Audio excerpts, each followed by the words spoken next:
নমস্কার। তোমায় পাবো বলে কাব্যগ্রন্থ থেকে কবিকণ্ঠে স্বরচিত কবিতা পড়ে শোনাচ্ছি। আমি গৌরগোপাল পাল। আমার কবিতার নাম তারাদের কথা। সুরের নক্ষত্র সহ যত মহারথী, কেউ রবে না জানি, খসে যাবে তারা।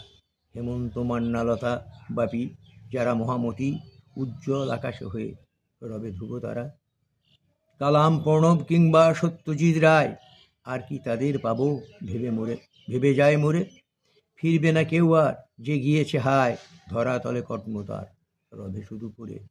জন্মিলে মরিতে হয় এই সত্য সার, সকলেই জানি শুধু বেঁচে রয় কাজ। কীর্তি ছাড়া পৃথিবীতে কেবা রয় আর, কর্মই বাঁচিয়ে রাখে ধরণীর মাঝ। তাই বলি কর্ম করো, হবে যদি তারা, এ জগতে কর্ম ছাড়া বড় কিছু নাই। সময়ের মূল্য দিতে আগে ভাবে যারা, তারাই অমর হয় ধরণীতে ভাই। তাই বলি আগে থেকে হলে সচেতন, বাঁচতে তুমিও পারো এ ধরণী তলে। ভেবে কোনো লাভ নাই তাই অকারণ, মহাজনী বাণী শুধু এই কথা বলে।